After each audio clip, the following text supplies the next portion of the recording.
looking back at the level of desperation, moral decadence, social menace, high level of deceit, pervading the society today, it gives me a great concern. I'm being tempted to ask, why is an average youth desperate for success? In your own opinion, you first of all let us know, what is success? When we say success, what does it mean? At what level can you say this person is successful? The first thing I would say is that success is a journey. It's not a destination. Okay. It happened in the process of time. So, and I have subjective and objective success. What I mean by objective success is when it is your subject, it is your success, when you can measure success by your own self. Then it's subjective when you can measure success by other people. Like you are measuring your level of financial success with Dangote, for instance. It's subjective. Okay. In terms of relativism. Like this one is higher than this. But objectively, that's what individuals need to capture in their mind. What is my success? Objectively, it can be family success. You have a settled home.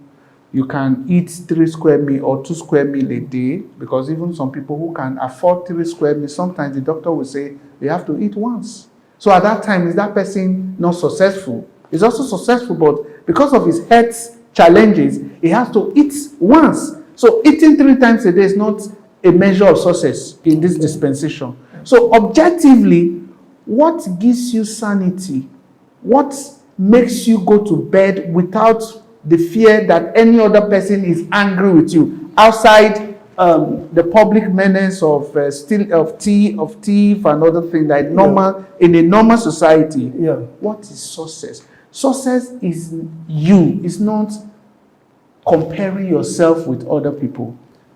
We've had a lot of scenarios, people getting involved in all forms of dishonest and illegal activities just to attain or achieve this success. Engineer Austin, I want you to come in here. In your own opinion, what do you think? Do you agree with Dr. Sam, completely as touching his own views, as touching success, the concept of success? What role does fulfillment, where does fulfillment come in now when it has to do with success?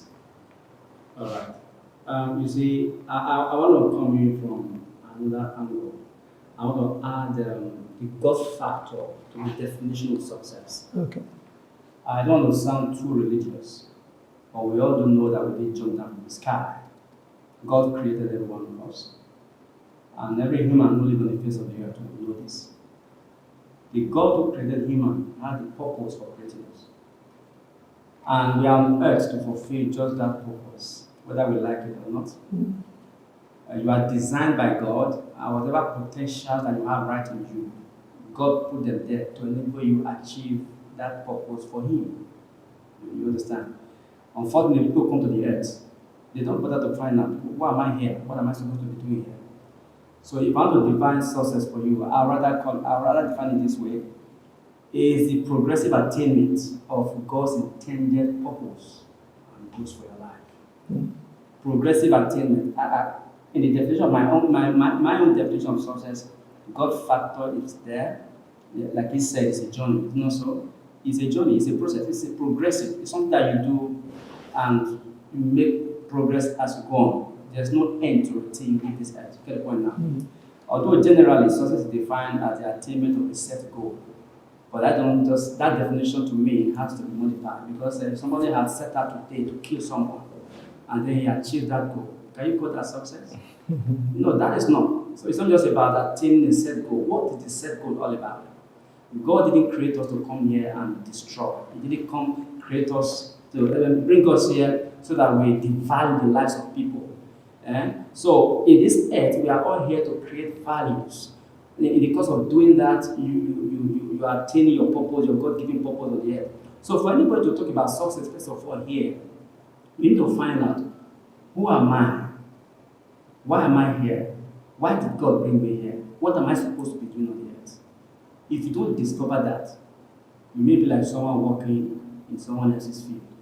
At the end of the day, you have no harvest because you cultivated another man's land.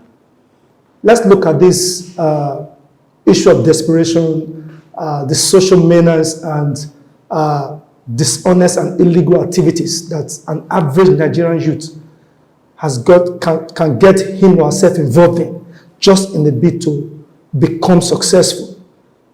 Now, who are we going to trace that problem to? Who can we trace it to? Is it the individual himself, or should we start blaming the government, for such activities? The first person we can even blame maybe your parents. But your parents are also not responsible because that's what they've done. Then at the point you know yourself, like Socrates said, man, know thyself. At the point you know yourself to kill, to know yourself to know, I need money, to know yourself to know, this is my name. What decision do you now start making from there? Then another point I want to make to you is that the things we see on the internet, they might be, I call them distractions. Life is long. Life is not in the internet. Life is not one day you see the person driving Rolls Royce. No, that's not life. Life is after 10 years, after 20 years, after 40 years, after 50 years. Life is what life are your kids going to live? That's what you are talking about, the journey of success. Okay, all right, viewers. Thank you for joining us on the Success Masterclass. This is all we can take for now. Many other episodes are going to be coming on board on this Success Masterclass. So I want to encourage you to please follow us subsequently on the subsequent episodes. And I want to also encourage you to please subscribe to this channel, like the video and subscribe to this channel so that when we have new videos, you'll be the one to get the notification. So thank you so much for joining and remain blessed.